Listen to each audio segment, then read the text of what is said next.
Coach Norvell said he wasn't real happy with the kickoff coverage. I assume you weren't either. Moving forward, do you make personnel? How do you evaluate and say, okay, this guy's not getting it done, we're going to put this guy in this spot? And is that something, I assume you're always evaluating day to day, week to week, game to game? Sure. I mean, the evaluation really of everything we do is on a daily basis. But from a personnel standpoint, you're always looking for guys that are going to step up in those roles. And, you know, based on the return scheme that you're seeing that week, you may move guys around. And a great, for example, is late in the game, we had a really good cover, and DeKalen Brooks and DJ Williams went down in there and did a great job. So, you know, when things like that happen, it forces you to go back and reevaluate who you have where and make sure that you have the right guys in the right spots. Because that's probably the biggest key to special teams is, you know, not just who the people are and where they're going to be, but making sure you put them in the best position to be successful based on your scheme and then based on the schemes that you're seeing that week. Ira, right side. Does it feel like maybe because you guys haven't had a ton of returns, do you feel like Travis might be pressing a little bit or anything like that? Is that a factor?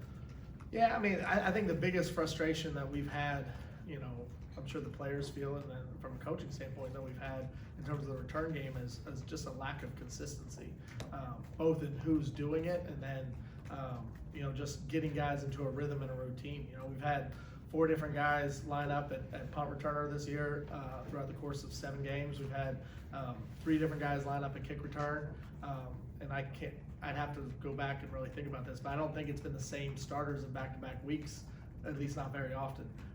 So just trying to develop some consistency on who's back there, and you know, that all goes into the process of making good choices when you're there and getting those game reps and getting better as the year goes on, but that only happens if you're the one getting the reps.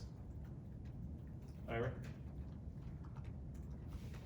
You were able to get some of those young defensive ends in finally. What did you see from them, and did you see enough that maybe they could be counted on in other games? Yeah, no, I was pleased with the way the total reps broke down at the defensive end spot. You know, we were able to get, you know, Marcus Cushing, you know, some more reps in a normal game situation, not just in a pass rushing situation. Get Pat Payton in the game for the first time. Quayshawn got to play a little bit more than he had been playing. And I thought really all 3 of them played well. You know, I thought for Pat's first game, there were some things that obviously that go along with that first game experience, some of the nerves and jitters that probably go with it. But he didn't look out of place. He looked like he was ready to go, and he seemed calm and composed on the sideline. I was pleased with that. Marcus Cushing flashed. You know, I thought he made some good plays, had a couple sacks. You know, and impacted the game in a way that we hoped that he could when we recruited him here. I thought Quayshawn played as fast as he has played in the last several weeks in terms of just how he chased the ball and just the fundamentals and technique that he played with. So I thought it was good to get some guys some reps that hadn't really been playing a lot, because the majority of the reps had been going to Jermaine Kier and Derek. Front left. Coach Norvell referenced that Clemson's very good on special teams. Can you kind of give us a Cliff Notes version of what they are so effective at doing in that portion of the game? You know, I think the thing that they do best is they're very sound in what they do. They're not a gimmicky special teams. They don't do, you know, there's not a whole lot of you know, fluff around their formations and alignments and shifts and motions. They don't do any of that. But what they do really well. They play hard, they play fast. So I think they found kind of their identity of who they want to be. They run essentially one kickoff return. They run one punt formation for the most part. They run one style of kickoff cover, and you know, they're good at what they do, and that's where the challenge lies, is that they're good at what they do. You know exactly what they're going to do, and it's going to be who ends up executing better on the play. Right side, Ira. Kind of on that note, how does the game plan for special teams work, in the sense of, would Coach Norvell ever come to you and say, hey, we're going to need something in the kicking game if we can find it, or is it always you seeing something and saying, hey, I think this is something we might be able to exploit?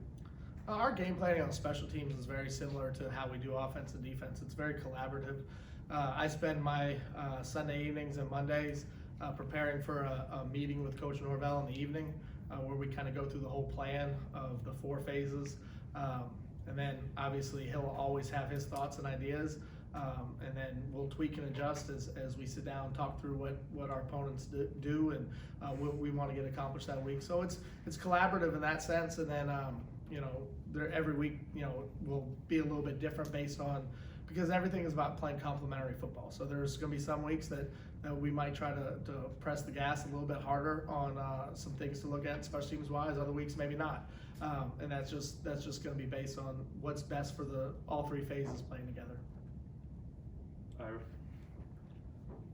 From a big picture standpoint, and just on the team, from a team standpoint, I think the ACC said you guys are the first, or maybe Derek said, you guys are the first team in the ACC to start a season 0-4 and win 3 straight games. What were some of the keys at that point at 0-4, when things could continue going sideways, and how do you think this has kind of turned around a little bit? I think the biggest key to why you've seen this season kind of play out the way it has been is the consistency of approach, starting at the top. Coach Norvell has been the same person with the staff and with the players from the beginning of training camp to this morning. And I think when there's a consistent plan and approach and philosophy of how you're going to operate, and that doesn't get affected by the circumstances, over the course of time, you get the buy-in, you get the trust, you get the mindset and attitude that if we just keep doing what we're doing, good things are going to happen. And then it was obviously critical for us to be able to get that success against Syracuse and win a game in a way that we had lost games earlier in the year. And I think just at that moment, there was a little bit of a click of, if we listen and we continue to stay the course and we continue to do the things that coach is asking us to do, good things are going to happen. And we keep building upon that. And it's always, it sounds cliche, but from a coach's standpoint, to stand up here week after week and say, hey, we're not really that far away, that's really how we felt. We're not that far away as a program from kind of bursting through, but we needed something good to happen, and it did. And then we've been able to stack a couple weeks on it, and it leads us to the next big step and the next big challenge that we have this week. Aslan, back right. Does the math change at all depending on the opponent you're playing when it comes to returning a kick? Like a team like Clemson, is it worth trying to bring it out and get it past the 30 as opposed to just getting it to 25 and start from 15, etc.? Yeah, no, that's a great question. The math does change for sure. I mean, the top return that they've had against them in a returnable situation has been to the 25. So when you think about doing the math on that, we got to be smart in terms of when we take it out, if we take it out, how we take it out, because obviously you want to make sure you measure the risk and reward with everything that you do. So that's absolutely part of the thought process going into any game. Okay, thanks, guys.